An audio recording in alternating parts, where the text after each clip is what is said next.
What I find fascinating about this index is that it's a piece of data that I think a lot of people here would love to have, is the ability to convince the decision makers to try these interventions and these behavioral changes, to essentially start experimentation.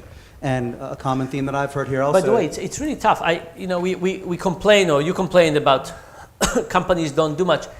It's really tough to experiment within a company, right? Imagine you said, let's put half of our employees on, giving them meaningful work and not give meaningful work to the other ones.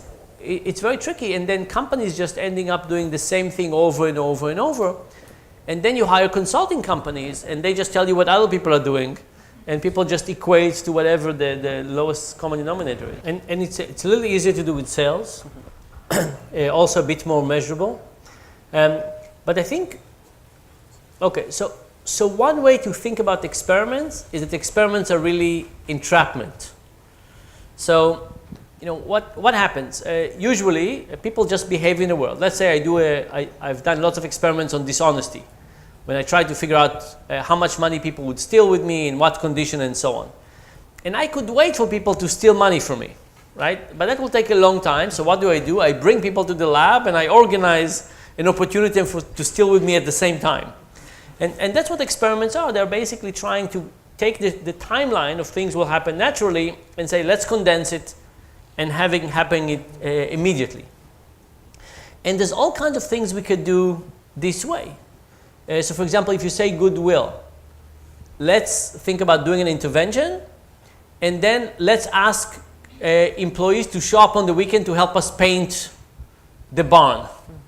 Right? Or we did something a while ago that we sent people some energy information, and then we sent some undergrads to their doorsteps to sell energy efficient light bulbs.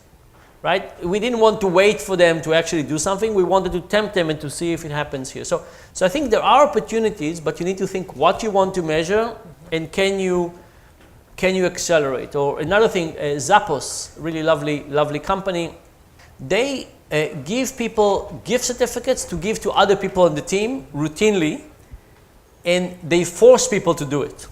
So you have to do it, I think, once a month to give a $25 certificate. Right? Those are easy things to measure, to say, let's create a culture where people say a little bit more thank you quicker, and then let's create a measurement environment for something quicker, like do people care more about the company and so on. So I think you just need to, be willing to do it.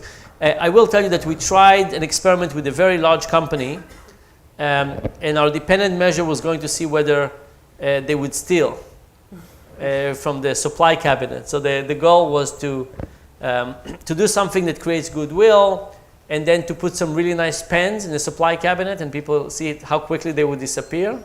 We couldn't get that going, but that was it's still on my list.